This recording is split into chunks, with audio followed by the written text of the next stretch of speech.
गौरांग की बात सुनकर त्रगमोर आग बबूला हो गया। गुस्से में दहाड़ते हुए बोला, साले मोटे सुअर, बहुत हुआ तेरा नाटक, अब आ सामने। अब तक गौरांग ने जैसे उसके साथ खेला था वो अपमान उसके सिर चढ़ गया था।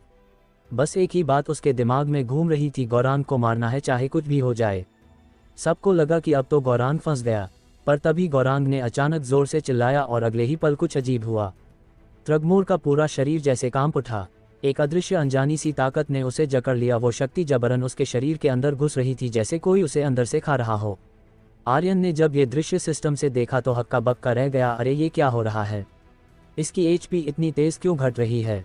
गौरांग ने तो कुछ किया भी नहीं था, तो क्या उसका वो गैस वाला हमला ही इतना जहरीला था? पर आर्यन ने तुरंत उस ख्याल को झटक दिया। वो जानता था कि गौरांग किसी भी तरह का जहरीला हमला नहीं कर सकता है, और ना ही कोई हवा इतनी जानलेवा हो सकती है कि त्रगमोर जैसे स्वर्णवीर योद्धा को चित कर दे। तो फिर आर्यन बार बार वही पल याद कर रहा था। समझ नहीं आ रहा था कि आखिर हुआ क्या, और तभी उसके दिमाग में जैसे बिजली सी कौंधी, आंखों में चमक आ गई। वो चौंक कर बोला, ओह ये तो प्रतिशोध कवच है। प्रतिशोध शक्ति यार, ये मोटा कमाल का निकला। अब सब साफ हो चुका था। गौरांग शुरू से ही त्रगमोर को उकसा रहा था। वो जानबूझकर उसके वार झेल रहा था। पूरे 5 मिनट तक बस मार खाता रहा, और जब अंत में उसने गैस छोड़ी तब गौरांग ने सारी झेली हुई ताकत एक साथ त्रगमोर पर वापस उड़ेल दी। ये तो गजब है, आर्यन बुदबुदाया। अभेद्य रक्षा शक्ति वैसे ही बहुत शानदार थी, और अब इसमें ये प्रतिशोध कवच जुड़ गया है। सच में गौरांग गजब है। असल में पिछले 2 महीने से गौरांग बहुत मेहनत कर रहा था। ये उसकी ट्रेनिंग का नतीजा था कि अब उसका अभेद्य रक्षा कवच 7वें लेवल तक पहुंच चुका था। अब ये कवच सिर्फ उसकी हिफाजत नहीं करता था, बल्कि जो हमला वो झेलता वही उसकी ताक बनकर दुश्मन पर पलट कर टूटता। उसकी सबसे बड़ी ढाल अब उसका सबसे घातक हथियार बन चुकी थी। आर्यन सोचने लगा, अगर 7वां लेवल प्रतिशोध कवच है तो 8वां क्या होगा? कहीं पुनर्जनन कवच तो नहीं? उसकी आंखों में उम्मीद की चमक थी। उसे फख्र हो रहा था अपने भाई पर। गौरांग अब सच में एक असली रक्षक योद्धा बन चुका था। उधर त्रगमोर जमीन पर जोर से गिरा। उसके शरीर के अंदर जो प्रतिघात की शक्ति गई थी वो फट पड़ी। दर्शक कुछ समझ ही नहीं पाए। उन्हें तो ये भी नहीं पता था कि कोई प्रतिशोध कवच नाम की चीज होती भी है या नहीं। सब हैरान थे, क्या हुआ था अभी? मोटे ने कुछ किया भी क्या? वो तो बस हवा छोड़ी थी ना। ये मोटा एक इंसान भी या कुछ और? मैदान के एक कोने में केरिम राफेल पर भड़क गया। गुस्से में बोला, ये क्या था? तू तो कह रहा था उसने कोई हमला नहीं किया, तो फिर ये सब कैसे हुआ? टाइगर हॉल का अध्यक्ष अब सीधा जवाब चाहता था। उसने गुस्से में पूछा, राफेल अब तुझे साफ साफ बताना होगा ये सब हुआ कैसे? राफेल ने माथा सिकोड़ लिया। धीमी आवाज में बोला, मुझे भी नहीं पता।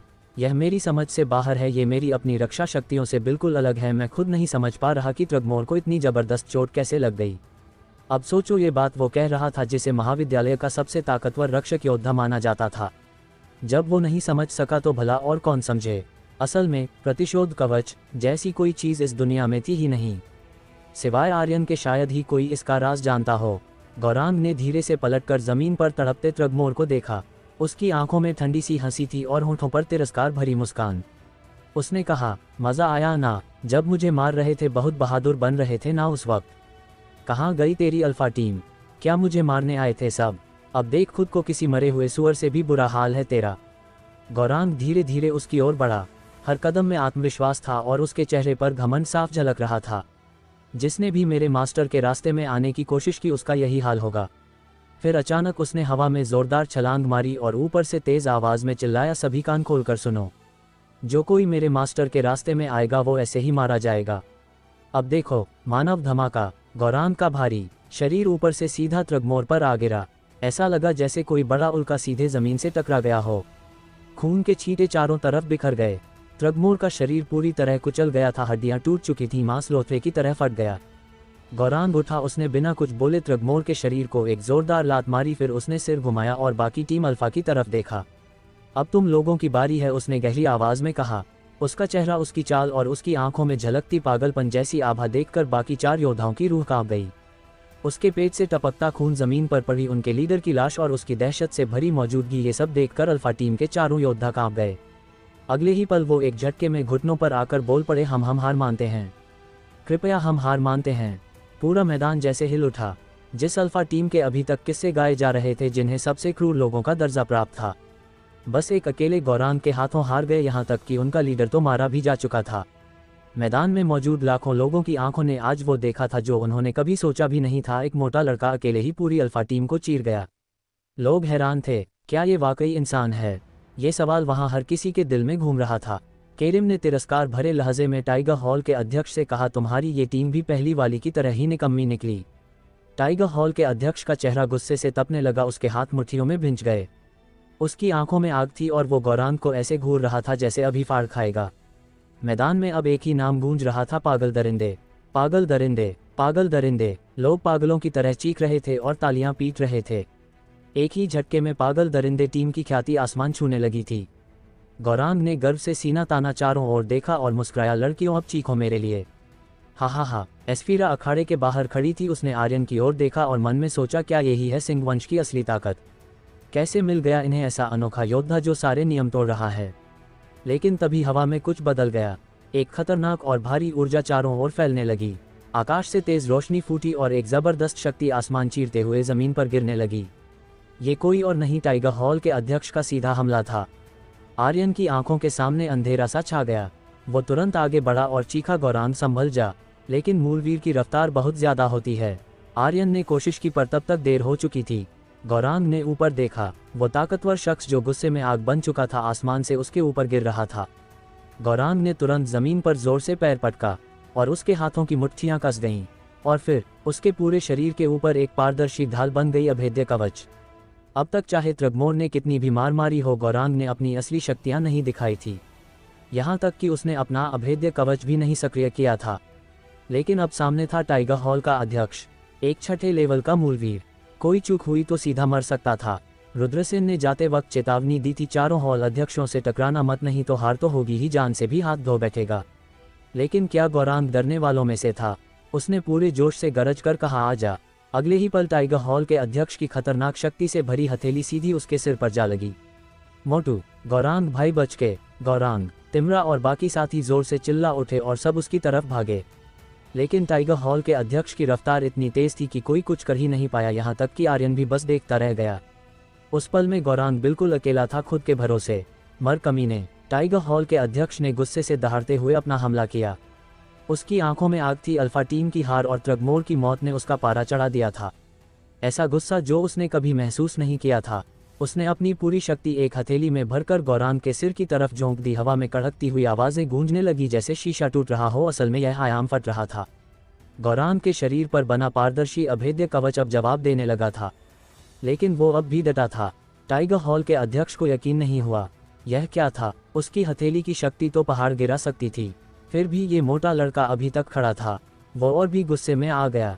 इस बार उसने दूसरा हाथ उठाया और हमला किया।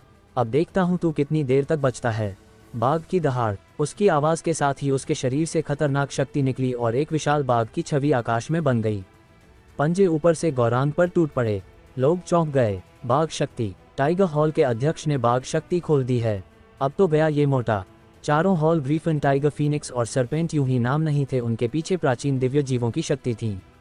टाइगर हॉल में थी बाघ शक्ति और उसका अध्यक्ष खुद उस प्राचीन शक्ति को साध रहा था। आकाश में खड़ा वो बाघ अब पूरी ताकत से गौरांग पर टूट पड़ा। इतने खतरनाक वार से गौरांग का शरीर थर्राने लगा। उसका अभेद्य कवच टूटने की कगार पर पहुंच गया। उसके होंठों से खून निकलने लगा।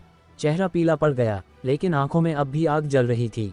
बस इतनी सी ताकत, और जोर से मारो। और फिर कुछ फूटा, मगर यह कवच नहीं था बल्कि गौरांग का गुस्सा था।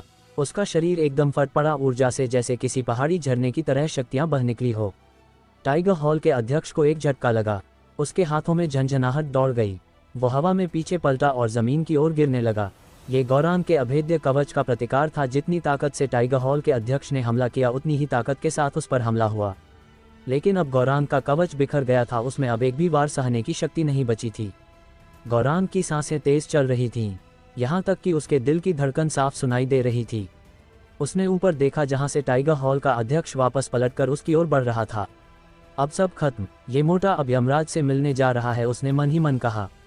गुरु जी ने सही कहा था, मूलवीर स्तर ही मेरी हद है, इससे आगे मैं नहीं जा सकता। लेकिन उसकी आंखों में कुछ और भी था, गुस्सा, गर्व और अफसोस।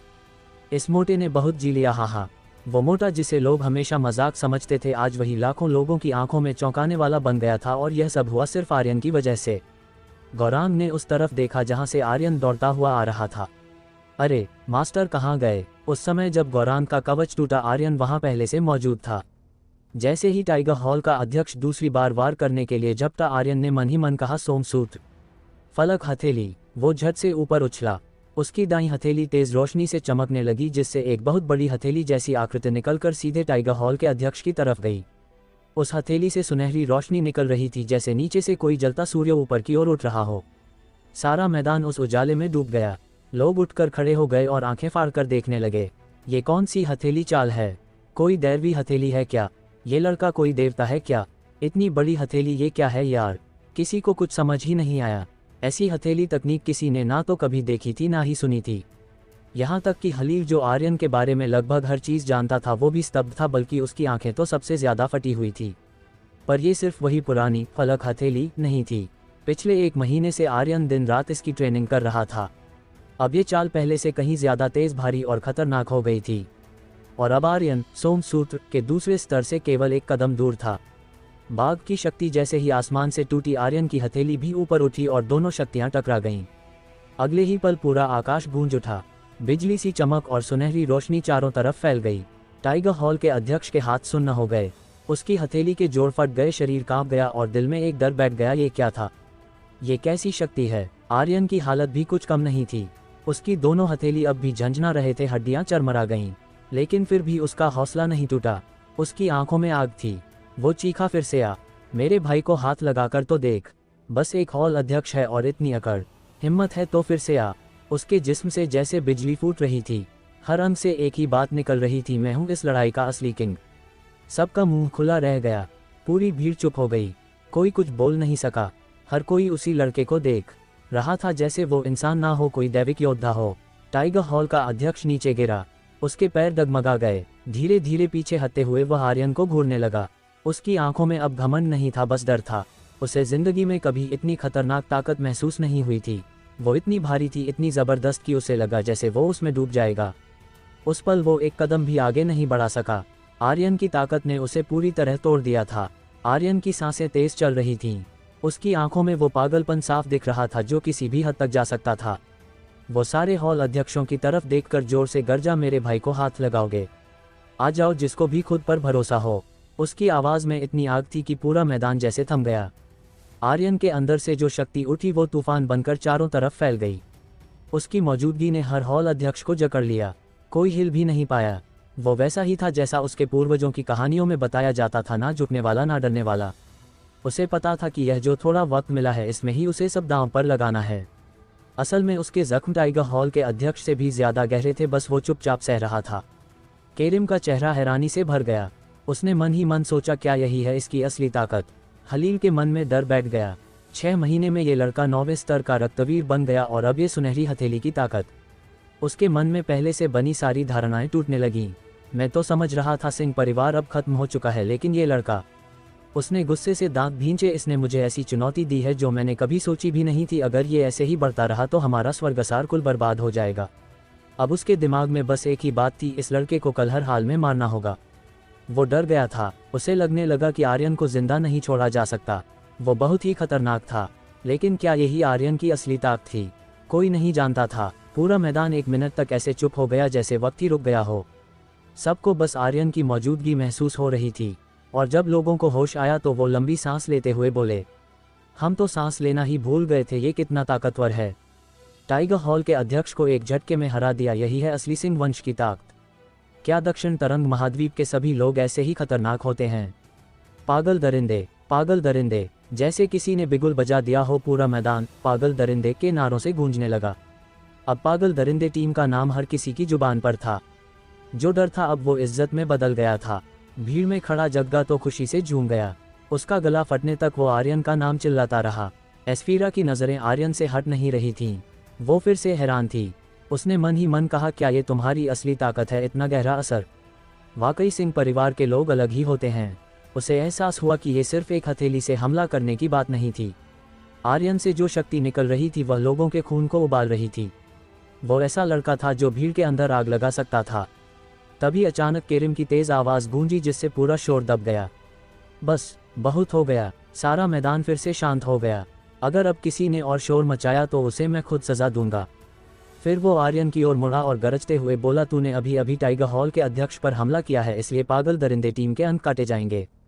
आर्यन की नज़रें केरिम पर जम गईं। उसने गहरी आवाज़ में कहा, तुम कौन होते हो हमारे अंक काटने वाले? क्या तुम संचालक हो या सप्तचक्र महाविद्यालय के प्रधानाचार्य? तुम्हारे पास कौन सा अधिकार है? उसकी आवाज़ ऐसी थी जैसे धरती कांप गई हो। वो कतई बर्दाश्त नहीं कर सकता था कि उसकी टीम के अंक बिना किसी वजह के काटे जाएं। केरिम ने सख्त लहजे में कहा, मैंने कह दिया है कि अंक घटेंगे तो घटेंगे ही। तभी एक नौजवान खड़ा हो गया और ज़ोर से बोला, हमने अपनी आंखों से देखा है, सबसे पहले हमला तो टाइगर हॉल के अध्यक्ष ने किया, फिर सज़ा पागल दरिंदे टीम को क्यों? ये सीधा सीधा अन्याय है। आप लोग जानबूझकर पागल दरिंदे टीम को निशाना बना रहे हैं। क्या इस महाविद्यालय में अब कोई इंसाफ बचा है या नहीं? एक पल में भीड़ का शोर आसमान तक गूंजने लगा। मंच पर खड़े बाकी योद्धाओं की आंखों में जोश भर गया था। कल जिस तरह आर्यन ने फॉर्मेशन तोड़ी थी वो दृश्य सबको अब भी याद था, और आज उसने टाइगर हॉल के अध्यक्ष के जोरदार वार को बस एक हथेली से रोक दिया। लोग सोचने लगे, यही होती है असली ताकत। असली योद्धा कोई होता है तो ऐसा ही होता है। सबसे बड़ी बात यह थी कि आर्यन अपने साथियों के लिए जान देने तक को तैयार था, फिर चाहे उसके सामने कोई भी हो, चाहे वो कितना भी ताकतवर क्यों ना हो। उसका बेहिचक और निडर स्वभाव, अपने साथियों के लिए कुछ भी कर गुजरने वाली सोच, इन सब ने युद्ध मंच पर खड़े नौजवानों के दिल को छू लिया था। कई तो गौरांग और बाकी साथियों से जलने लगे, ऐसा साथी तो किस्मत वालों को ही मिलता है। अन्याय अन्याय नारे अब और भी तेज हो गए और दूसरे हॉल्स के शिष्य भी एक सुर में चिल्लाने लगे। यही तो होती है नौजवानी। जब सामने साफ साफ ज्यादती हो रही हो तो चुप कैसे रह सकते थे? केरिम को समझ आ गया था कि अब भीड़ उसके खिलाफ हो चुकी है। उसने धीरे धीरे अमर महल के 8 एल्डर्स की तरफ देखा, जैसे उनसे इशारे में मदद मांग रहा हो। अगर वो समर्थन करते तो वो पीछे नहीं हटता, लेकिन तभी उनमें से एक एल्डर की भारी आवाज़ आई, कोई अंक नहीं घटेगा। बस फिर क्या था, जैसे भीड़ में आग लग गई हो। हा, देखा, यही होते हैं असली एल्डर। सबको पता है कि पहले हमला टाइगर हॉल के अध्यक्ष ने किया था। आर्यन, लोगों की आवाज़ें मैदान को हिला रही थीं। मास्टर, आज तो आग लगा दी आपने। जबरदस्त। जग्गा और उसके साथी भी बेहद खुश थे। आर्यन ने उन एल्डर्स की ओर देखा और मन ही मन सोचा, क्या ये बुर्जुग सर्गेश्वर की कोई चाल है? क्योंकि अमर महल के यह एल्डर सीधा उसी के अधीन थे। आर्यन को लग रहा था शायद कल की तरह आज भी उसी ने मदद की हो। शायद वो उसे किसी बड़े मकसद के लिए बचाए रखना चाहता है। लेकिन सच्चाई कुछ और थी। ये सब तो हलील की चाल थी। अगर किसी को गिराना हो तो पहले उसे ऊंचा उठाओ और फिर पूरे जोर से ज़मीन पर पटक दो। जब दुश्मन की सारी इज्जत मिट्टी में मिल जाए तभी तो बदला पूरा होता है। आर्यन को इस चाल का ज़रा भी अंदाज़ा नहीं था। उधर केरिम का चेहरा गुस्से से लाल हो गया था। ये एल्डर्स आखिर हैं किसके साथ? उसने मन ही मन कहा। और जब उसने आर्यन का मुस्कुराता चेहरा देखा तो उसके अंदर की जलन और बढ़ गई। ठीक है आर्यन, देखते हैं ये घमंड कब तक टिकता है। अब गौरांग थोड़ा संभल चुका था। वो दौड़ता हुआ आर्यन के पास आया और चिंतित होकर बोला, मास्टर आप ठीक तो हैं? आर्यन ने अपने सीने का दर्द अंदर ही दबा लिया। हल्के से सिर हिलाकर बोला, हाँ मैं ठीक हूँ। तुम सब मेरे पास आओ। गौरांग की भौहें टेढ़ी हो गईं। एस्फीरा और बाकी साथी भी पास आ गए। सबने आर्यन को घेर लिया। तभी अचानक आर्यन ने खून का थूक उगला। उसका चेहरा पीला पड़ चुका था। उसने खून पोंछते हुए धीरे से कहा, मैं थोड़ा जख्मी हूँ पर किसी को पता मत चलने देना। मास्टर, गौरांग की आंखें भर आईं। उसे खुद पर गुस्सा आ रहा था। आर्यन ने उसका कंधा थामते हुए कहा, चिंता मत करो, ये बस वक्ती घाव है। किसी को नहीं पता चलेगा कि मैं घायल हूँ, लेकिन आज के टीम मुकाबलों में मैं एक भी लड़ाई नहीं लड़ पाऊंगा। फिर उसने 3 चमकते क्रिस्टल गौरांग की तरफ बढ़ाए। ये लो, ये 5वें स्तर के राक्षसी क्रिस्टल हैं। जब लड़ाई हो इन्हें इस्तेमाल करना। बाकी सभी के लिए भी हैं। और ये लो जीवांचल पिल्स, हर मुकाबले से पहले इन्हें ज़रूर लेना। इतना बोलते ही उसकी बाजू ढीली पड़ गई और उसकी नज़रें थोड़ी देर के लिए धुंधली हो गईं। और तभी मैदान में घोषणा गूंजी, पिल रिफाइनिंग प्रतियोगिता, अगला मुकाबला आर्यन की दोनों बाजुओं की हड्डियां अपनी जगह से हिल चुकी थीं। लेकिन असली तकलीफ इससे कहीं ज़्यादा थी। उसके जोड़ों में जलन हो रही थी, जैसे किसी ने उनमें गरम गरम कीलें ठोक दी हों।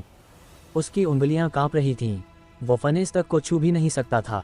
ऐसी हालत में ना वो फनेस अग्नि को काबू कर सकता था, ना अपनी अमर ऊर्जा को। तो फिर पिल कैसे बनाएगा? मंच के कोने से केरिम की कड़वी आवाज़ गूंजी, आर्यन, क्या तुझे मेरी आवाज़ सुनाई नहीं दी? मैंने कहा था मंच पर आ जा, पिल बनानी है। अगर तू नहीं आया तो ये तेरी हार मानी जाएगी। उसकी आवाज़ में गुस्सा साफ झलक रहा था। वो बमुश्किल खुद को शांत रखे हुए था। उसे अब तक समझ नहीं आ रहा था कि ये सब क्या हो रहा है। हलील की चाल क्या है? अमर महल के एल्डर क्यों चुप हैं और सब जैसे आर्यन के पक्ष में क्यों खड़े हो गए हैं? लेकिन जो केरिम को नहीं दिख रहा था वो ये था कि असली परीक्षा तो कल की व्यक्तिगत लड़ाई थी। अब केरिम के सामने एक ही रास्ता था, आर्यन की ताकत धीरे धीरे खत्म की जाए, उसके साथियों को थकाकर नीचे गिराया जाए वो किसी भी हालत में आर्यन को तीनों प्रतियोगिताओं में जीतने नहीं देगा। वो नहीं चाहता कि कोई नया 19वां हॉल बने जैसे रुद्रसेन ने बनाया था। अगर आर्यन ने अपना खुद का हॉल बना लिया तो बहुत सारे शिष्य पुराने हॉल छोड़कर उसके पास चले जाएंगे, और यही चीज़ केरिम के प्रधानाचार्य बनने के सपने को तोड़ देगी। इसलिए वो आर्यन को रोकना चाहता था हर हाल में। मंच से फिर उसकी आवाज़ गूंजी, आर्यन सुन रहा है ना? 30 सेकंड दे रहा हूँ, नहीं आया तो तेरी हार मानी जाएगी। गौरांग ने आर्यन के हाथों की तरफ देखा और चिंतित होकर बोला, भाई तू ये मुकाबला नहीं कर सकता। पास खड़ी एस्फीरा ने भी गंभीर आवाज़ में कहा, तेरे हाथों की हालत देख, तू पिल कैसे बनाएगा? वेदिका धीरे से आगे आए और उसके चेहरे की तरफ देखा, फिर बोली, आर्यन ये मुकाबला छोड़ दे, कोई और तरीका ढूंढ लेंगे। सच तो ये था कि आर्यन की हालत बहुत ख़राब थी। उसके हाथों में इतनी ताकत भी नहीं बची थी कि फनेस को पकड़ सके, और बिना फनेस, बिना ऊर्जा, बिना फनेस अग्नि को काबू किए पिल बनाना नामुमकिन था। लेकिन आर्यन ने मन में ठान लिया था, जो तय किया है वो करके दिखाना है। उसने जबड़े भींचे और ऊंची आवाज़ में बोला, केरिम इतनी जल्दी क्यों? डर लग रहा है क्या? चल एक शर्त लगाते हैं। वो गौरांग और बाकियों के बीच से बाहर निकला। उसके हाथ लटक रहे थे जैसे उनमें जान ही ना हो। हर कदम पर दर्द उठ रहा था, पर उसने एक बार भी कराहने नहीं दिया। जिंदगी में कई बार ऐसे मोड़ आते हैं जिनके लिए कोई तैयारी नहीं होती, लेकिन इसका मतलब ये नहीं कि हार मान ली जाए। आर्यन ने कभी पीछे हटना सीखा ही नहीं था। धीरे धीरे दर्द सहते हुए वो मंच की तरफ बढ़ा। उसकी नज़रें सीधी केरिम पर थीं। हल्की सी मुस्कान के साथ उसने कहा, केरिम बहुत घमंड है ना तुझे? तेरा दोस्त हरिधर मारा गया, बदला नहीं लेना। अगर हिम्मत है तो आ जा। उसकी आवाज़ में वही तेवर था, वही अकड़, जैसे शरीर टूट जाए पर आत्मा नहीं झुके। केरिम की आंखों में गुस्सा भर आया। बदमिजाज लड़का, ज्यादा मत बोल। आर्यन हंसा, मैं ऐसा ही हूँ। हिम्मत है तो रोक ले मुझे, नहीं है तो किनारे हो जा। खुद की बेइज्जती मत करा। केरिम के जबड़े भिंच गए। गुस्से में उसका चेहरा लाल हो गया, पर वो कुछ नहीं कर सका। आर्यन अब मंच पर था, टूटी बाहों के साथ पर हौसले से खड़ा। गौरांग की नज़रें उसी पर टिकी थीं। उसने धीरे से बुदबुदाया, मास्टर। उसके मन में बेचैनी थी। एस्फीरा, वेदिका, शहनाज, सबके चेहरे पर उलझन थी। किसी को समझ नहीं आ रहा था कि आर्यन क्यों इतनी जिद कर रहा है, क्यों बार बार अपनी जान जोखिम में डाल रहा है।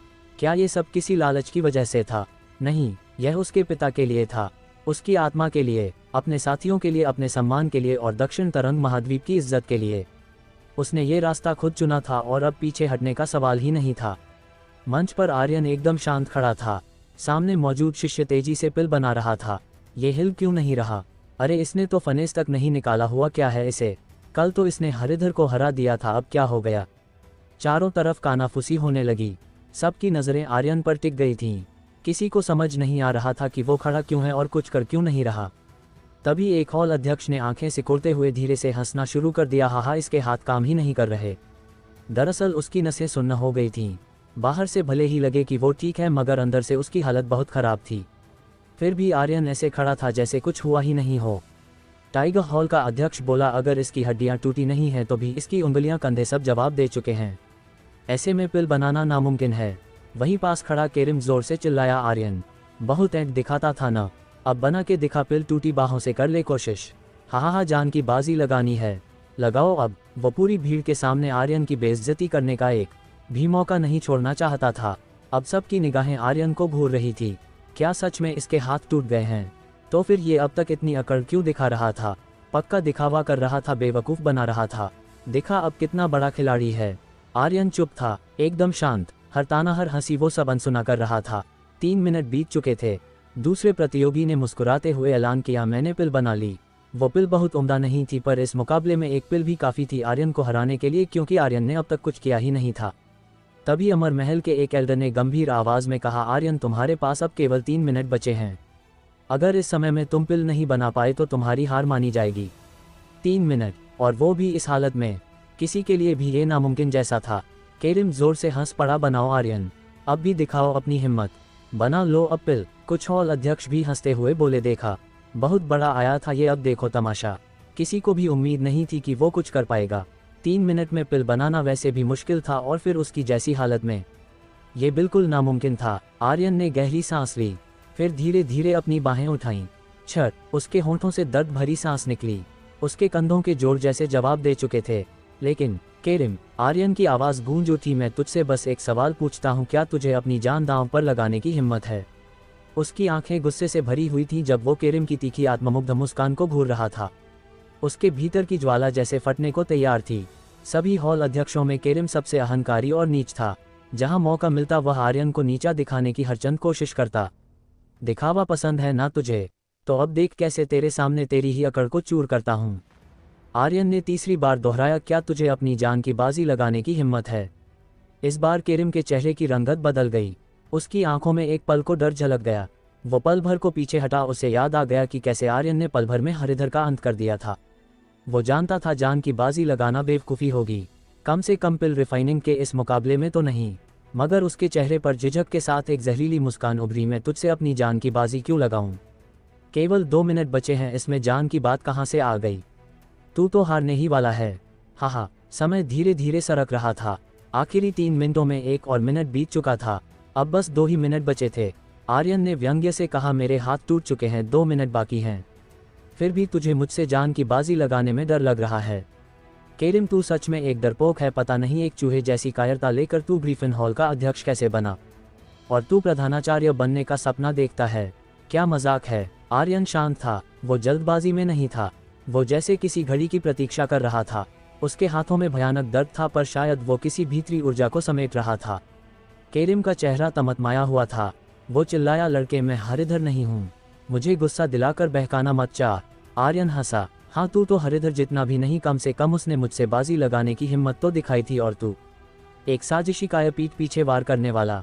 ऐसी सोच लेकर तू प्रधानाचार्य बनना चाहता है? पहले जाकर खुद को आईने में देख। घमंडी कहीं के, केरिम चीखा। उसकी आंखों में आग धधक रही थी। एक मामूली लड़का जो दक्षिणी क्षेत्र से आया है, तू समझता क्या है खुद को? सिर्फ इसलिए कि तू सिंह परिवार का हिस्सा है। सिंह परिवार अब सिंह वंश नहीं रहा। वो अब बस एक मिट्टी में मिला हुआ नाम है। तू सोचता है 2 जीत के दम पर सप्तचक्र महाविद्यालय तेरा घर बन गया। मत समझ कि मैं तुझ पर हाथ नहीं डाल सकता। मेरी सहनशीलता की भी एक सीमा है। आर्यन हंसा, चुनौती देते हुए। तो फिर डालना हाथ।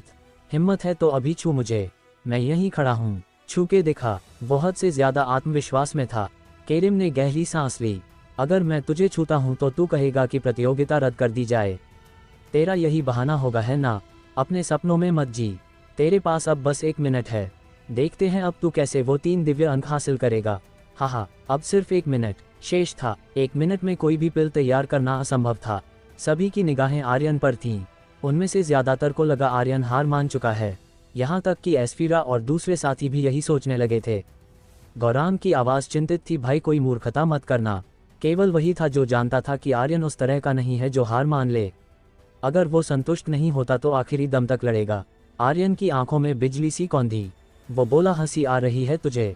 मेरी हार देखने का शौक है तुझे? तो फिर अब अपनी आंखें खोलकर देख क्या होता है जब मैं अपनी पूरी ताकत लगाता हूँ। उसने अपनी दोनों आंखें बंद की, फिर ध्यान अपनी भौहों के बीच केंद्रित कर लिया। अगले ही पल एक तेज कंपन हुआ, जैसे धरती खुद कांप गई हो। आर्यन के शरीर से एक धमाके की तरह शक्तियां फूट पड़ी। उसने अपना बायां हाथ उठाया और तभी धाएं एक तेज आवाज के साथ उसकी हथेली पर नील ड्रैगन फनेस प्रकट हुआ। उसके भीतर से अमर ऊर्जा फूटने लगी और आग की लपटें सुलग उठी, नीली गर्म जीवित।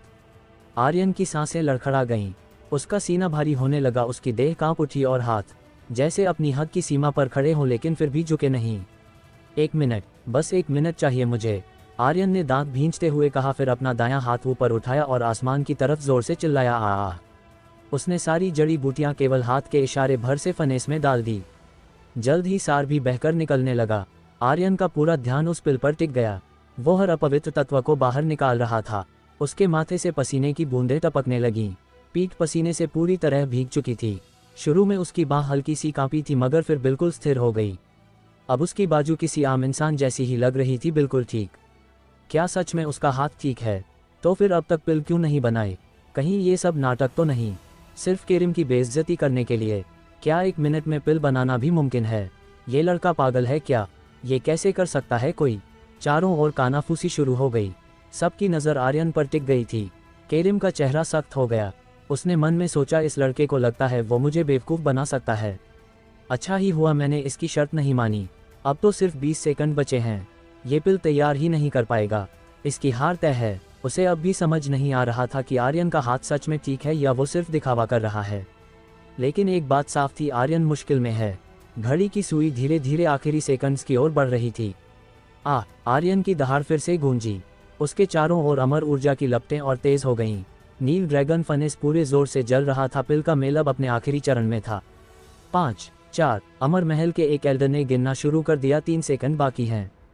2, 1, समय खत्म। आग बंद करो। एक तीव्र दबाव की लहर चारों तरफ फैल गई। आर्यन का शरीर अचानक झटका खा गया और आग भभक कर बुझ गई। उसी पल तेज आवाज के साथ नील ड्रैगन फनेस आर्यन के हाथों से फिसलकर जमीन पर गिर पड़ा। उसकी दोनों बाहें अब और भार नहीं सह पा रही थीं। चेहरा जर्द, सांसें उखड़ी हुई थी। ये पहली बार था जब आर्यन ने किसी पिल को बनाने में अपनी पूरी ताकत झोंक दी थी। जैसे ही फनेस जमीन से टकराया, पूरे मैदान में हलचल मच गई। हाय दैया, अब तो फनेस भी गिर गया। लगता है उसके हाथ सच में टूट चुके हैं। ये तो पक्का हार गया। लेकिन एक बात है, लड़का दमदार है। दोनों हाथ टूटे हुए हैं फिर भी हार नहीं मानी। और देखो, नील ड्रैगन फनेस को भी थामे रखा था। मैं तो सलाम करता हूँ इसे। चारों तरफ तालियां बजने लगीं। लोग उसकी इस हिम्मत के लिए खड़े होकर ताली बजा रहे थे। लेकिन केरिम हंस पड़ा। ताली बजाने से क्या होगा, हार तो इसकी पक्की है। हा, उसे पूरा यकीन था खेल खत्म हो चुका है। फनेस गिर गया, पिल बनी भी होगी तो शायद बेकार ही होगी। जीत का तो सवाल ही नहीं। आर्यन ने गहरी नज़र से केरिम की ओर देखा, फिर मुस्कुराते बोला, केरिम, हमारी जान की बाजी लगाने की बात हुई थी ना, तो लो अब मैं तुम्हें एक और मौका देता हूँ। अब हिम्मत है, लगाएगा जान दांव पर। जैसे ही उसके ये शब्द हवा में गूंजे, मैदान में एकदम सन्नाटा छा गया। एक ऐसी प्रतियोगिता जिसे सबने खत्म मान लिया था। वहाँ आर्यन अभी भी जान की बाजी लगाने की पूछ रहा था। वो आगे बढ़ा, होठों पर एक तीखी मुस्कान थी। डरपोक, अगर मैं तेरे सिर पर बैठकर गंदगी कर दूं या मुंह में कर दूं तब भी तू कुछ नहीं कर पाएगा, क्योंकि तू डरता है। ये घमंड नहीं था, यह पागलपन की हद तक जाने की जिद थी। आर्यन अब बस केरिम को कुचलना चाहता था। तू घमंडी है तो तेरा बाप तो तुझसे भी बड़ा घमंडी है। तू अकड़ता है तो मैं तेरा मुंह तोड़ दूंगा, फिर देखता हूं तू कैसे अकड़ता है। आर्यन को किसी चीज़ की परवाह नहीं थी। उसे पता था कि अगर वो इस प्रतियोगिता में हार गया तो उसका खेल खत्म हो जाएगा। सप्तचक्र महाविद्यालय में उसके लिए कोई जगह नहीं बचेगी। यहाँ 18 हॉल हैं और हर हॉल का अध्यक्ष कोई मामूली इंसान नहीं बल्कि एक से एक ताकतवर महाशक्ति है। अगर आर्यन नाकाम हुआ तो उसकी मौत भी तय थी। अब पीछे हटना कोई विकल्प नहीं था, और जब पीछे हटना ही नहीं तो घमंड क्यों छोड़ना, चाहे सामने कोई भी हो, यहाँ तक कि ग्रीफिन हॉल का अध्यक्ष जिसे लोग सबसे ताकतवर मानते हैं। आर्यन की आंखों में जरा सा भी डर नहीं था। उसने मंच पर बैठे केरिम को घूरते हुए बोला, तू तो बस एक डरपोक मुर्गा है। ये सुनते ही केरिम की मुट्ठियां कस गईं। उसका पूरा चेहरा गुस्से से लाल हो गया। उसके अंदर से जैसे आग निकलने लगी हो। एक छात्र ने उसे सबके सामने नीचा दिखा दिया था। ये उसके लिए पहली बार था। तभी उसके बगल में बैठा तलवेश उठ खड़ा हुआ। उसकी आंखें जल रही थीं जैसे उनमें आग भरी हो। आर्यन, जान की बाजी लगानी है ना? वो गर्जा तो मैं लगाता हूँ। अगले ही पल उसने अपनी तलवार निकाली और उस पर चढ़कर सीधे मंच पर आ गया। उसने आर्यन को घूरते हुए कहा, मैं तुझे सबके सामने मार डालूंगा। फिर उसकी निगाहें औजा पर पड़ीं। वो बोला, अच्छे से देखना औजा, आज तेरा यह आशिक कैसे माटी में मिल जाता है। 1 महीने में तलवेश की शक्तियाँ बहुत बढ़ गई थी। वो इस बार हार मानने नहीं आया था। औजा का चेहरा बुझ गया। गौरांग और बाकी साथी भी परेशान हो गए। वो मंच के नीचे आ चुके थे और अपनी शक्तियाँ तैयार कर रहे थे। सबको लग रहा था कि आर्यन अब हार ही जाएगा। उसका फनेस जमीन पर गिर चुका था, तो पिल बनने का तो कोई सवाल ही नहीं था। मेघना भी बेचैन हो गई थी। नीचे खड़ा जग्गा गुर्राया, जैसे ही मास्टर हारे हम सब भगदड़ मचा देंगे।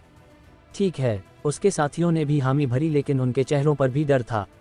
आर्यन की नज़र अब तलवेश पर थी, जिसका चेहरा गुस्से से तना हुआ था। आर्यन ने हल्के से मुस्कुराकर कहा, तलवेश, तू सच में जान की बाजी लगाना चाहता है? ठीक है, मैं तुझे एक मौका देता हूँ, दफ़ा हो जा यहाँ से, क्योंकि मुझे तेरे बाप का घमंड तोड़ना है। किसी तुच्छ की औकात नहीं जो मैं उस पर हाथ उठाऊं। गुस्ताख। तलवेश की आंखें जल उठी। तुझे जान की बाजी लगानी थी ना, अब क्यों डर लग रहा है? आर्यन ने फिर कहा, अच्छे से सोच ले, मैं तुझे सच में मार डालूंगा। तलवेश हंसा, तू जीतेगा ही नहीं। तेरा फनेस गिर गया, अब देखता हूँ तू पिल बनाता कैसे है। सिर्फ तलवेश ही नहीं, सब यही सोच रहे थे कि अब आर्यन की हार पक्की है। कोई नहीं मान रहा था कि अब पिल बन सकती है। यहाँ तक कि अमर महल के एल्डर भी यही मान रहे थे। पर तभी आर्यन के होठों पर हल्की सी मुस्कान आई। उसने शांति से कहा, ठीक है, अब जब तुझे मरना ही है तो मैं तुझे मार ही देता हूँ। आर्यन एकदम शांत हो गया था। उसने गहरी सांस ली। पिल तैयार हो चुकी है, क्योंकि अभी अभी उसके कानों में सिस्टम की टन टन की आवाज़ सुनाई दी थी। सिर्फ केवल जब वो संकेत मिलता है तभी पिल पूर्ण रूप से तैयार मानी जाती है। आर्यन अब तक समय इसी वजह से खींच रहा था ताकि पिल को पूरा समय मिल सके। अब पिल पूरी तरह तैयार थी। तलवेश ने तिरस्कार से हंसते हुए कहा, यह सब दिखावा है, बाकी लोगों को तू डरा सकता है, मुझे नहीं। ठीक उसी वक्त अमर महल के 8 एल्डर भी मंच की ओर बढ़े। उन्होंने पहले उस प्रतियोगी की पिल की जांच की, फिर सिर हिलाते हुए बोले, हीरोइक श्रेणी की चौथे स्तर की पिल और वह भी उच्च कोटि की। फिर वो आर्यन की तरफ बढ़े। उनमें से एक ने बोलना शुरू ही किया था, तुम्हारी पिल। लेकिन तलवेश बीच में ही हंसकर बोल पड़ा, गुरुदेव इसका फनेस तो गिर चुका है, अब इसमें क्या बचा। आर्यन तू हार चुका है, अब अपनी जान दे दे। उसी वक्त तलवेश की तलवार से एक चमक निकली और एक जानलेवा ताक सीधी आर्यन की ओर दौड़ी। मेरे मास्टर को हाथ भी लगाया तो समझ ले तुझे मैं मिटा दूंगा। गौरांग गरजा। एस्फीरा भी घबरा गई और आगे बढ़ी।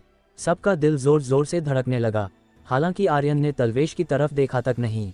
उसने बस चुपचाप झुककर अपना नील ड्रैगन फनेस उठाया और एल्डर को देते हुए बोला, पिल अब भी इसमें ही है। जैसे ही आर्यन ने वो कहा, अमर महल के एक एल्डर की आभा चमकी और उसने तलवेश को वहीं रोक दिया। बाकी एल्डर आगे आए। एक ने फनेस से पिल निकाली और फिर थोड़ा रुककर चौंकते हुए बोला, ये हीरोइक श्रेणी की चौथे स्तर की पिल है और वो भी सर्वोच्च गुणवत्ता की। पिल प्रतियोगिता का विजेता है आर्यन। कुछ पल के लिए पूरा मैदान शांत हो गया। सबके चेहरों पर हैरानी थी। तलवेश की आंखें फटी रह गईं। उसका चेहरा तो काला पड़ गया और वो कांपने लगा। ये नहीं हो सकता, कोई धोखा हुआ है। ये पिल कैसे बन सकती है?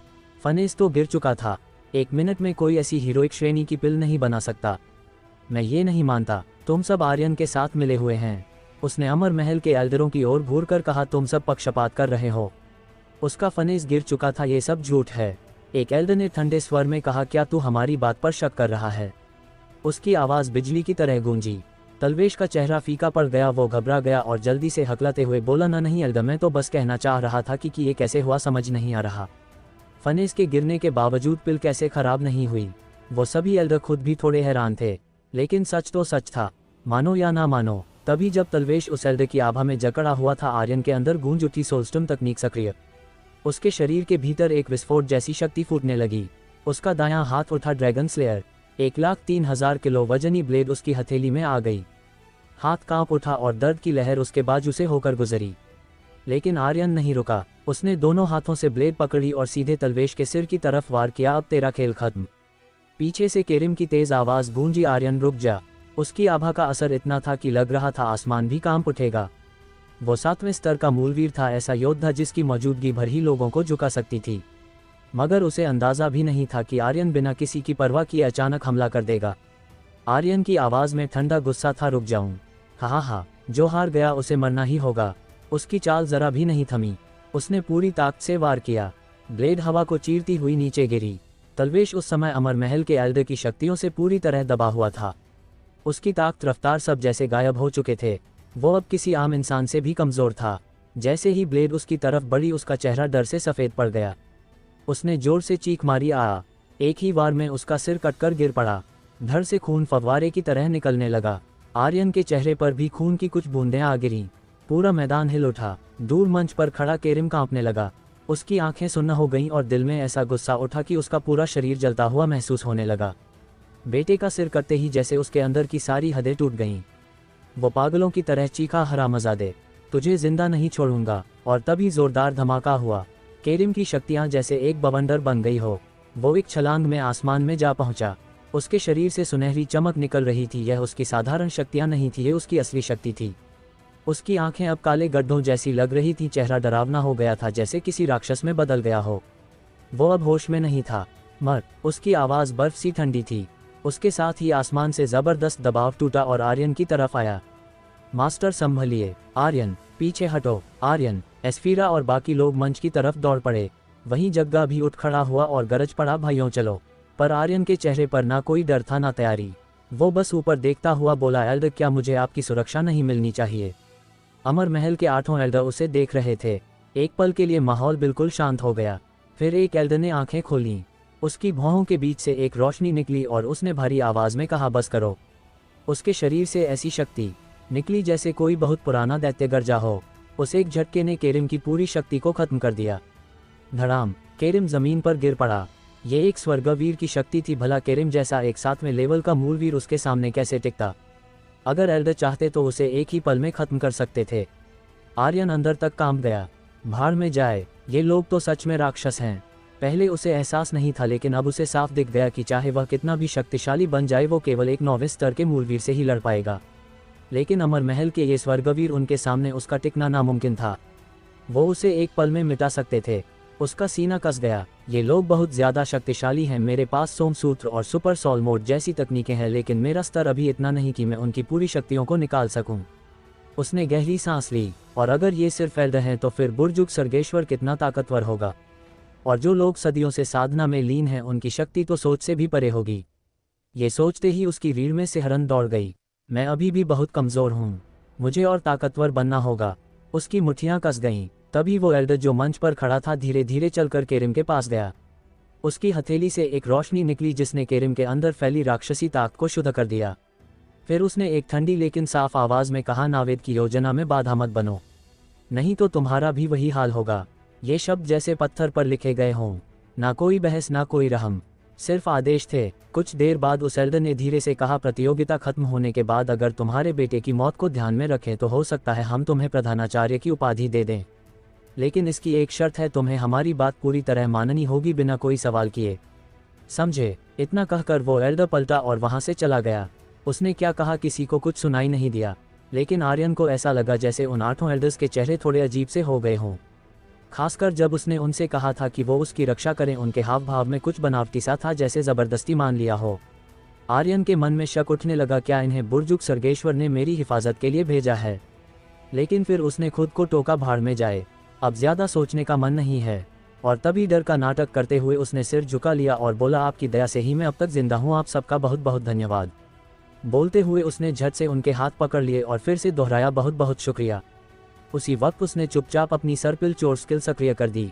वो 8 एल्डर आर्यन की डरी हुई शक्ल देखकर मुस्कुराए, किसी को जरा भी शक नहीं हुआ कि वह कुछ कर रहा है। अंदर से आर्यन की भुजाओं में तेज जलन थी, पर उसका दिल खुशी से झूम उठा। हा, बधाई हो आर्यन, तुमने सुप्रीम टोकन चुराया है। बधाई हो आर्यन, तुमने इमोर्टल क्रिस्टल चुराए हैं। बधाई हो आर्यन, तुमने एक और सुप्रीम टोकन चुराया है। सिस्टम की आवाज़ लगातार गूंज रही थी।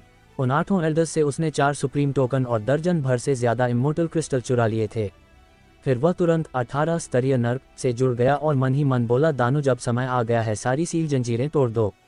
2 सुप्रीम टोकन दानुज के पैरों के पास गिरे। उन्हें देखते ही उसकी आंखें चमक उठीं। वो हंस पड़ा और बोला, शुक्रिया मास्टर। इन टोकन्स में वो खास ऊर्जा थी जो राक्षसों की सील को तोड़ सकती थी। पास ही खड़ा थंडर राक्षस भी बोल पड़ा, मास्टर मेरी सील भी तोड़ो ना, दम घुट रहा है अंदर। आर्यन मुस्कुराया, चिंता मत करो, मेरे पास 2 और टोकन है, तुम ये ले लो। उसकी आंखों में एक अजीब सी चमक थी। 18 स्तरीय नर्क में अभी बस 2 राक्षस थे, अभी भी 16 बाकी थे जो गहराई में कहीं सो रहे थे। लेकिन आर्यन को पूरा भरोसा था, एक दिन ये नर्क जरूर भरेगी। और जिस दिन ऐसा हुआ उस दिन ये नर्क एक नया रूप ले लेगा। ये नर्क कोई साधारण कारावास नहीं था, ये एक खास आत्मिक खजाना था। अगर ये पूरी तरह मरम्मत हो गया तो इसका असली रूप उभर कर आएगा। दानुज ने दोनों टोकन निगलते हुए कहा, मास्टर कुछ घंटे लगेंगे मुझे। आर्यन ने सिर हिलाया, कोई जल्दी नहीं है। उसी वक्त केरिम ने एक नज़र आर्यन पर डाली, उसकी आंखों में अजीब सी ठंडक थी। फिर वो बिना कुछ बोले वहां से चला गया। आर्यन का दिल फिर कांप गया। आखिर उसने क्या कहा था उससे? क्या ये सब वाकई उसके बेटे की मौत का दर्द था, या फिर उसे लगने लगा कि कल की प्रतियोगिता बहुत खतरनाक होने वाली है? जो कुछ अभी हुआ वो शायद सिर्फ तूफान के पहले की खामोशी थी। असली आंधी अब आने को है। धूमगिरी टीम विजेता घोषित। अखाड़े में ये घोषणा गूंजी तो पूरा मैदान गूंज उठा। धूमगिरी टीम के 5 योद्धाओं ने बस आधे मिनट में अपने प्रतिद्वंदियों को चित कर दिया। उनके हमले इतने तीव्र और सटीक थे कि विरोधी पलटवार का सोच भी नहीं पाए। अखाड़े से उतरते समय धूमगिरी टीम का लीडर ठंडी नजरों से एस्फीरा और पूरी पागल दरिंदे टीम को घूरता रहा, मानो कह रहा हो कि सामने मत आना वरना खत्म कर दूंगा। कमाल कर दिया यार, महज आधे मिनट में सामने वालों को धूल चटा दी। लगता है धूमगिरी टीम इस साल भी शीर्ष पर आएगी, इसमें कोई शक नहीं। हाँ, लेकिन अभी 2 और हॉल्स की टीमें बची हैं, और इस बार पागल दरिंदे टीम ने भी तो सबको चौंका दिया है। सही बात है, हर योद्धा के पास अलग ताकत है, पर अगर आर्यन मुख्य मुकाबलों में नहीं आया तो पागल दरिंदे टीम शायद धूमगिरी टीम से ना जीत पाए। हाँ ये तो है। इसी बीच सरपेंट टीम विजेता। जहां धूमगिरी टीम ने सिर्फ आधे मिनट में जीत ली थी, वहीं सरपेंट टीम ने पूरे 1 घंटे तक डटकर लड़ाई की रणनीति के तहत और आखिर में जीत दर्ज की। उनके तरीके अलग थे, वो विरोधियों को थका थका कर खत्म करते थे। फीनिक्स टीम विजेता अगले दौर में पहुंची। फीनिक्स टीम के 5 योद्धा जब अखाड़े से बाहर आए तो उनकी नज़रों में भी पागल दरिंदे टीम के लिए कुछ तिरस्कार सा था, जैसे कह रहे हो ये हमारे दर्जे के नहीं हैं। 4 घंटे बाद घोषक ने जोर से ऐलान किया, कल के अंतिम दौर में पहुंचने वाली शीर्ष 4 टीमें ये है। धूमगिरी टीम 9 अंक सारे मैच जीते। फीनिक्स टीम 8 अंक 1 मैच छोड़ा। सरपेंट टीम 7 अंक 2 मैच छोड़े। पागल दरिंदे टीम 6 अंक 3 मैच छोड़े। घोषक ने आवाज़ ऊंची की, इन चारों टीमों के बीच कल अंतिम मुकाबले होंगे।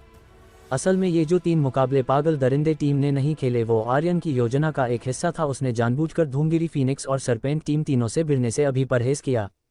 क्या वो डर रहा था? नहीं, असल में उनकी टीम की ताकत अभी उतनी नहीं थी।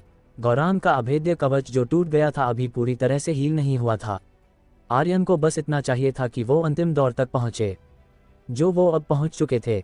लेकिन इस बीच एक चीज़ ने सबका ध्यान खींच लिया। हर मुकाबले के बाद पागल दरिंदे टीम के योद्धा 2 चीज़ें खा रहे थे, एक चमकदार क्रिस्टल और एक रहस्यमयी पिल, और ये लेते ही उनकी शक्तियाँ अचानक कई गुना बढ़ जाती। मेघना ने जानबूझकर इस रहस्य को और हवा दी। ये पिल कुछ खास लगती है, शायद कोई युद्ध पिल हो। देखा कैसे एक पल से शक्तियाँ बढ़ गई। ये तो कमाल है, ऐसी पिल बनती कहाँ है, कौन बनाता है? धीरे धीरे बात पूरे महाविद्यालय में फैल गई। अब तो बड़े बड़े कुल व्यापारी संघ और योद्धा तक जानना चाहते थे कि यह पिल आखिर है क्या चीज़। सब कुछ आर्यन की योजना के हिसाब से ही चल रहा था और मेघना ने इस मौके को प्रचार में बदल दिया। दूसरी ओर अर्कराज कुल के हकीम आर्यन के बताए हुए नुस्खे पर दीवानों की तरह काम कर रहे थे। वो एक खास पिल बना रहे थे, जीवांचल पिल। ये वही पिल थी जो अमृतद्वीप का मुकद्दर बदल सकती थी और अब ये दुनिया के सामने आने को तैयार थी। आर्यन जीत गया है, अब वो अंतिम मुकाबले में पहुंचेगा। घोषक की आवाज़ जैसे ही गूंजी पूरा मैदान तालियों और शोर से गूंज उठा। ये तो कमाल हो गया, जैसे कोई हकीम सम्राट हो। उसकी सबसे आम दिखने वाली पिल भी हीरोइक श्रेणी की होती है। अमृतद्वीप का सबसे नंबर 1 हकीम वही है। अब भीड़ में ये बातें चल ही रही थीं कि तभी आर्यन की आवाज़ गहराई से गूंजी। तुम सब सोच रहे हो ना कि पागल दरिंदे टीम ने कौन सी पिल ली थी? कल, हाँ, कल अंतिम मुकाबले में मैं उसी पिल को बनाने वाला हूँ। ये वही पिल है जो अमृतद्वीप की किस्मत बदल सकती है।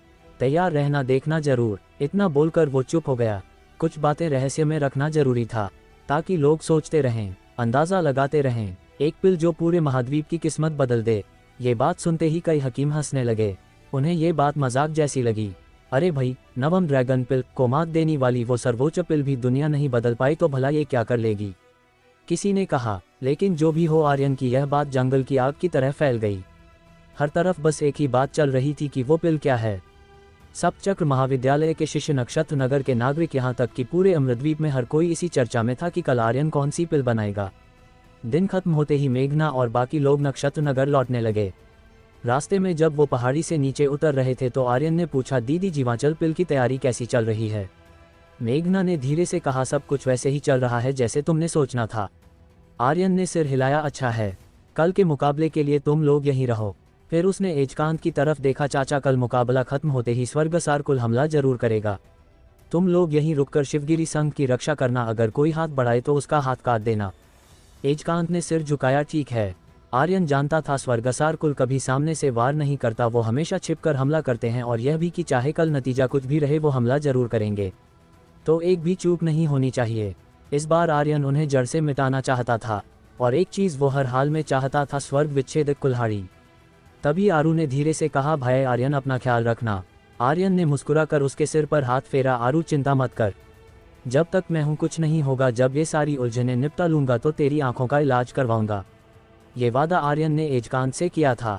चाहे वो उसका वॉरगॉड ना भी हो, फिर भी आर्यन इसे निभाएगा, क्योंकि यह एक आदमी का दूसरे आदमी से किया वादा था। चाहे जान भी चली जाए, वादा टूटना नहीं चाहिए। आरू हंस दी, भाई मैं तो अब इसकी आदी हो चुकी हूँ, आप बस अपने काम पर ध्यान दो। वो बहुत हिम्मती और खुश थी, लेकिन कौन भूल सकता है फूलों की रंगत, आकाश की नीली चादर और उजाले की वो झलक। चाहे कोई कहे कि वो आदी हो गया है, लेकिन अंदर ही अंदर हर कोई उजाला देखना चाहता है। आर्यन ने मन ही मन कहा, आरू की आंखें मेरे लिए सबसे ज़्यादा मायने रखती हैं, अगर ज़रूरत पड़ी तो अपनी आंखें भी दे दूंगा, लेकिन मैं पूरी कोशिश करूंगा कि तुम्हें फिर से रोशनी मिले। देर रात का समय था। आर्यन चुपचाप रुद्रसेन के छोटे से आंगन में पहुंचा। उसी समय रायगर, अव्यान और हिमेश आंगन के मलबे के नीचे के गुप्त कक्ष से बाहर आए। उनके चेहरों पर एक खास लालिमा थी, आंखों में चमक और चाल में उत्साह। आर्यन को देखते ही तीनों तेजी से उसकी ओर बढ़े। आर्यन भाई। आर्यन मुस्कुराया, तय समय से पहले ठीक हो गए क्या? रायगर ने उत्तेजित स्वर में कहा, ना सिर्फ ठीक हुए हैं बल्कि 3 दिन पहले वाले खुद से भी ज्यादा मजबूत हो चुके हैं। उनके शरीरों से जो आभा निकल रही थी वो साफ दिखा रही थी कि इन तीनों ने कोई मामूली तरक्की नहीं की। ये सब मुमकिन हुआ था रुद्रसेन की रहस्यमय ट्रेनिंग और उस जीवांचल पिल की वजह से जो आर्यन ने खुद बनाई थी। सिर्फ 3 दिन में इतना असर। ये पिल तो उम्मीद से कहीं ज़्यादा शक्तिशाली साबित हो रही थी। आर्यन के चेहरे पर एक शांत और सधा हुआ आत्मविश्वास था। अब उसे पूरी तरह यकीन हो चला था कि जीवांचल पिल सिर्फ अमृतद्वीप ही नहीं पूरी दुनिया को बदल सकती है। बहुत बढ़िया, आर्यन ने कहा, कल तुम्हारा दिन है, अखाड़ा तुम्हारे लिए तैयार रहेगा। हिमेश की आंखों में चमक थी। मैं तो कब से इस पल का इंतजार कर रहा था। आर्यन ने सिर हिलाया। अब तुम लोग जाकर चक्रयोग हॉल में आराम कर लो, मुझे अभी एल्डर से कुछ बात करनी है। जैसे ही वो लोग चले गए, रुद्रसेन मुस्कराता हुआ आर्यन के पास आया। उसकी आंखों में एक अपनापन और भरोसा था। लड़के, रुद्रसेन ने कहा, जिन लोगों को तुमने चुना है उनमें सच में दम है, और सबसे बड़ी बात यह है कि ये लोग मेहनत से नहीं डरते। यही असली ताकत होती है। हुनर तो कई लोगों में होता है, पर जो उसे निखार सके वो कम ही मिलते हैं। थोड़ी देर रुककर वो गंभीर हो गया, और वो पिल जो तुमने मुझे दी थी वो कोई आम पिल नहीं थी। वो तो जैसे कुदरत के कायदे ही बदलने वाली चीज़ है। रुद्रसेन कोई मामूली आदमी नहीं था। वो कभी सप्तचक्र महाविद्यालय का प्रधान भी रह चुका था, मगर ऐसी पिल उसने अपनी जिंदगी में कभी नहीं देखी।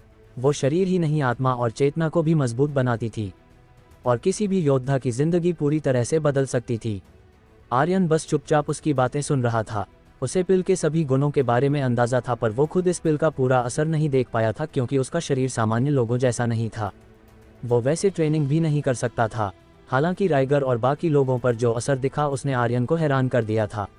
अब एक बात पक्की हो गई थी, अगर ये पिल खुलेआम बाजार में आ गई तो पूरा जगत हिल जाएगा। आर्यन ने शांति से कहा, एल्डर, मैंने कई प्राचीन किताबें पढ़ी हैं। करोड़ों साल बीत गए मगर कोई भी योद्धा आकाशगामी नहीं बन सका। सब उम्र पूरी करके मिट्टी में मिल जाते हैं। मैं कोई बहुत बड़ा इंसान नहीं, लेकिन कुछ तो बदलना चाहता हूँ, चाहे थोड़ा ही क्यों ना हो। शुरुआत में तो आर्यन सिर्फ इस पिल को बेचकर पैसे कमाने की सोच रहा था, लेकिन अब उसकी सोच बहुत आगे निकल चुकी थी। रुद्रसेन की आंखों में चमक आ गई। काश हर हकीम और हर योद्धा तेरी तरह सोचता, तब वाकई ये पिल इस दुनिया को बदल सकती थी। तू बाकियों से बहुत अलग है लड़के। आर्यन हल्के से मुस्कुराया, पर सच कहें तो उसके मन में अब भी धन कमाने का ख्वाब सबसे बड़ा था। दुनिया को बदलना वो तो बस उसके रास्ते का हिस्सा था। असली मकसद था स्वर्ण ताराओं की विशाल संख्या एकत्र करना, जिससे वो अपनी रूहानी सेना को शक्ति दे सके। कुछ देर बाद आर्यन ने थोड़े गंभीर लहजे में पूछा, एल्डर, क्या आपको ऐसी कोई जगह पता है जहां बहुत ज़्यादा डीमन बीस्ट हों? जितने ज़्यादा हों उतना अच्छा। उसे जल्दी से जल्दी और शक्तिशाली बनना था। आज जो मंच पर हुआ उससे उसके मन में बेचैनी भर गई थी। अमर महल के 8 एल्डर, वो असल में किसके इशारों पर चल रहे हैं? और हलील, वो तो जैसे एक कील की तरह शांत बैठा रहा, ना कोई हैरानी ना कोई भाव। सब कुछ बहुत अजीब लग रहा था। पहले आर्यन को लग रहा था कि बुर्जुग सर्गेश्वर उसकी मदद कर रहे हैं, लेकिन अब उसका यकीन थोड़ा डगमगा गया था। लेकिन एक बात वो अच्छे से समझ गया था, जब तक वो खुद शक्तिशाली नहीं बनेगा तब तक किसी भी साजिश से लड़ नहीं पाएगा। इसीलिए वो आज रात फिर से एक नई हद पार करने आया था। अपनी ताकत को वहां तक पहुंचाना चाहता था जहां वो किसी स्वर्गवीर से भी भिड़ सके, क्योंकि अभी की सच्चाई ये थी, वो एक स्वर्गवीर के सामने कुछ भी नहीं था। रुद्रसेन ने उसके चेहरे की गंभीरता को देखा और कहा, तुझे पता है कि मैं इतने वर्षों से इस जगह क्यों टिका हूँ? सप्तचक्र महाविद्यालय ने कई बार मुझे यहाँ से हटाने की कोशिश की और अमर महल ने भी दबाव डाला, पर मैं टस से मज नहीं हुआ। ये जगह चाहे खंडहर बन जाए, लेकिन मैं तब भी नहीं जाऊँगा। आर्यन ने सिर हिलाया, मुझे नहीं पता, क्या यहाँ कोई रहस्य छिपा है? रुद्रसेन की मुस्कान थोड़ी और गहरी हो गई। हम एक बहुत बड़े रहस्य की रखवाली कर रहे हैं, योग क्षेत्र की। क्या? आर्यन का दिल एकदम से धड़क उठा। ये नाम उसने कभी नहीं सुना था। अमृतद्वीप के इतिहास में भी इसका कोई जिक्र नहीं था। रुद्रसेन ने थोड़ा धीमे स्वर में कहा, इसकी जानकारी अमर महल के लोगों को भी नहीं है, ना ही किसी बड़े कुल को और ना ही अंधकार लोक को। उसने ऊपर आसमान की ओर देखा, काला और डरावना सा आसमान, और उस आसमान के पार था अमर महल। रुद्रसेन ने ज्यादा कुछ नहीं कहा, बस इतना जोड़ा, ये जगह अमृतद्वीप की सबसे ताकतवर जगह है और इसे सबसे पहले खोजा था तुम्हारे पिता ने। मेरे पिताजी? आर्यन की सांसें अटक गईं। इस जगह में है क्या? रुद्रसेन का चेहरा थोड़ा गंभीर हो गया। ये तो मैं भी नहीं जानता, शायद बस तुम्हारे पिता ही जानते थे। वो एक बार अंदर गए थे, पर सिर्फ आधा मिनट भी नहीं बीता था और वो बाहर आ गए। फिर कभी अंदर नहीं गए और इस बारे में कुछ बताया भी नहीं। हाँ, लेकिन जाते जाते उन्होंने ये ज़रूर कहा था कि अगर तुम कभी अंदर जाना चाहो तो हम तुम्हारे लिए इसे खोल दें। इतना कहते हुए रुद्रसेन ने पास खड़े यशवंत की ओर देखा। दोनों की आंखों में एक जैसा भाव आ गया जैसे सब पहले से तय था। शायद ये भी सिंह परिवार की कोई भविष्यवाणी रही हो। रुद्रसेन ने मन ही मन एक लंबी सांस ली। सिंह परिवार सच में रहस्यमयी है। अब तक सबको लगता था कि वो आलोक सिंह के बारे में सब कुछ जानते हैं, लेकिन अब लग रहा था कि असल में किसी को कुछ नहीं पता। ड्रैगनों पर आई तबाही, सिंह वंश पर आई विपत्तियां और उनका गिरता हुआ परिवार, शायद ये सब जैसा दिखता है वैसा है नहीं। कहीं ना कहीं पर्दे के पीछे कुछ और ही चल रहा था। क्या था वो सब? शायद सिर्फ एक ही इंसान जानता था, ड्रैगन एम्परर। आर्यन ने एक लंबी सांस ली और बोला, एल्डर, मैं उस क्षेत्र के अंदर जाना चाहता हूँ। रुद्रसेन की भौहें थोड़ी सिकुड़ गईं। आर्यन, तुम्हारे पिताजी ने ज़रूर कहा था कि तुम जा सकते हो, पर वो जगह बहुत खतरनाक है। क्या तुम थोड़ा इंतज़ार नहीं कर सकते जब तक तुम और ज़्यादा शक्तिशाली ना हो जाओ? उसे चिंता थी, क्योंकि जब आलोक सिंह उस जगह में गए थे वो एक स्वर्गवीर थे और फिर भी अंदर टिक नहीं पाए। सिर्फ कुछ ही सेकंड में बाहर आ गए। इससे जाहिर था कि भीतर का खतरा साधारण नहीं है। आर्यन ने सीधा और ठोस जवाब दिया, मेरे पास समय नहीं है। कल प्रतियोगिता का आखिरी दिन है। मुझे हर चीज़ दांव पर लगानी होगी। मैं जाना चाहता हूं अभी। इस समय आर्यन को सबसे ज़्यादा ज़रूरत थी लेवल बढ़ाने की। जो भी रहस्य योग क्षेत्र में छुपा हो वह सब बाद की बात थी। उसे बस खुद को और ताकतवर बनाना था। अगले दिन हॉल प्रतियोगिता का अंतिम दौर था और आर्यन मन में एक कसक थी, जैसे कल कुछ बड़ा होने वाला है। कोई भी हॉल अध्यक्ष उसके खिलाफ कुछ कर सकता था। स्वर्गसार कुल की चालें भी तय थीं और शायद अमर महल के एल्डर भी कोई चाल चलें। इसलिए जरूरी था कि आर्यन एक नई ताकत के साथ वापस लौटे। उसने एक नज़र रुद्रसेन की तरफ डाली और सीधा कहा, एल्डर चलिए। अब ना उसके पास वक्त था ना कोई दूसरा रास्ता। उसे कोई खास रहस्यमयी जगह तलाशनी थी जहां वो अपने स्तर को बढ़ा सके। रुद्रसेन ने अपनी भींची मुट्ठियां ढीली छोड़ी, गहरी सांस ली और कहा, ठीक है, हमारे पीछे आओ। इसके बाद तीनों लोग आंगन के मलबे से होते हुए एक छिपे हुए रास्ते में उतर गए। थोड़ी ही देर में वो एक बड़ी सी दीवार के सामने पहुंचे। उस दीवार पर 9 प्राचीन ड्रैगनों की आकृति बनी हुई थी जो एक चमकते हुए मोती के चारों तरफ लिपटे हुए थे। दीवार पर उकेरे गए वो ड्रैगन जैसे अचानक जीवित हो गए हों, उनसे एक खतरनाक आभा निकलने लगी। आर्यन को एक अजीब सा एहसास हुआ। उसे लगा जैसे उसने ये सब पहले कहीं देखा हो, कोई पुराना सपना या कोई भूली हुई याद। उसका मन खुद ही सोचने लगा, क्या ये योग क्षेत्र ड्रैगनों से जुड़ा हो सकता है? क्या वाकई अमर महल के लोगों को भी इसकी खबर नहीं है? क्या हो सकता है कि ड्रैगन एम्परर की पूंछ की समाधि भी यहीं छुपी हो, या फिर कोई जिंदा ड्रैगन भीतर छिपा है? ड्रैगन को देखते ही आर्यन की रगों में एक अलग सी हलचल दौड़ जाती थी। उसके लिए हर ड्रैगन किसी कड़ी का संकेत होता था। अगर मैं पूंछ की समाधि खोल पाया तो बस एक हिस्सा और बचेगा, पंजा। तभी सब तैयार है, रुद्रसेन ने धीरे से कहा। वो और यशवंत दीवार के दोनों तरफ खड़े हो गए। दोनों उस चमकते हुए मोती के इर्द गिर्द खड़े थे जो 9 ड्रैगनों के बीच था। ऐसा लग रहा था जैसे उस मोती में कोई ज्वाला सुलग रही हो। दोनों ने अपनी शक्तियां उस मोती पर डाली। मोती पहले गर्म हुआ, फिर लाल और फिर जैसे जलने लगा। और उसी वक्त दीवार के साथ साथ ड्रैगन की आकृतियां हिलने लगी। उनकी देह में हलचल हुई और एक बेहद डरावनी शक्ति पूरे माहौल में फैल गई। आर्यन उस शक्ति के चपेट में आया और इससे पहले कि वो कुछ भी समझ पाता वो एक झटके के साथ दीवार में अंदर खींच लिया गया। रुद्रसेन और यशवंत ने धीरे धीरे अपनी शक्तियां वापस ले ली और दीवार फिर से शांत हो गई। रुद्रसेन ने धीमे से कहा, यंग मास्टर, अब सब तुम्हें खुद ही संभालना होगा। यशवंत बोला, रुद्रसेन असल में अंदर है क्या? रुद्रसेन हल्की सी मुस्कान में बोला, अगर तुझे नहीं पता तो मुझे कैसे पता होगा? लेकिन एक बात मैं जानता हूँ। क्या? यशवंत ने तुरंत पूछा। रुद्रसेन ने दीवार की ओर देखा। इस दीवार के पार सिर्फ सिंह वंश के लोग ही जा सकते हैं। यशवंत की आंखें फैल गईं, मतलब क्या ये वही ड्रैगन क्षेत्र हो सकता है? दूसरी ओर अमर महल के एक गुप्त कक्ष में बुजुर्ग सर्गेश्वर बेचैन था। उसकी आंखें व्योम दर्पण पर जमी थी जहां से आर्यन की छवि अचानक गायब हो गई। गायब हो गया? ये कैसे हो सकता है? उसका दिल जोर जोर से धड़कने लगा। अमृतद्वीप में कोई भी कोना ऐसा नहीं जिसे व्योम दर्पण ना देख सके। तो फिर आर्यन कहाँ गया? उसके लिए आर्यन कोई सामान्य लड़का नहीं था, वो उसकी आखिरी उम्मीद था। और अब जब उसे पूरा यकीन हो गया था कि वही भविष्यवाणी में वर्णित लड़का है, वही जो ड्रैगन क्षेत्र के द्वार खोल सकता है, तो उसका यूं अचानक गायब हो जाना एक तूफान था। सर्गेश्वर की भौहें सिकुड़ गई, चेहरा और सख्त हो गया। तभी उसने एक हाथ उठाया और बस कुछ सेकंड में धर्मनाथ की आकृति कमरे के बीचों बीच उभर आई। उसने सिर झुकाकर कहा, गुरुदेव, इतनी रात को बुलाया है, कोई ज़रूरी बात है क्या? सर्गेश्वर की आवाज़ भारी थी। रुद्रसेन के निवास पर नज़र रखो, मुझे आर्यन की हर खबर चाहिए। वो जानता था अगर एक बार व्योम दर्पण की नज़र में कोई आ जाए तो उसका बचना नामुमकिन है, सिवाय इसके कि वो मर चुका हो।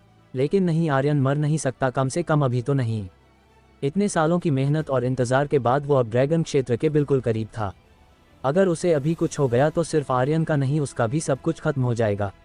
आर्यन की मौत ये सर्गेश्वर को किसी भी हालत में मंजूर नहीं थी। धर्मनाथ ने सिर झुकाकर कहा, शिष्य समझ गया। बुजुर्ग सर्गेश्वर ने सख्त लहजे में कहा, ध्यान रखना, रुद्रसेन या किसी और को जरा भी शक नहीं होना चाहिए। उधर नक्षत्र नगर में स्वर्गसार कुल के महल के एक गुप्त कक्ष में हलील के चेहरे पर अजीब सी खुशी थी। उसने सामने खड़े नावेद को देखा और हल्की मुस्कान के साथ बोला, जितना ऊंचा कोई चढ़ता है गिरने पर उतनी ही चोट लगती है। उसे चढ़ने दो जितना ऊपर जा सके, बाद में उसे इतनी जोर से गिराएंगे कि उसका नामो निशान भी नहीं बचेगा, तभी लोग समझेंगे कि स्वर्गसार कुल की ताकत क्या है। कक्ष में स्वर्गसार कुल के सभी वरिष्ठ सदस्य जमा थे।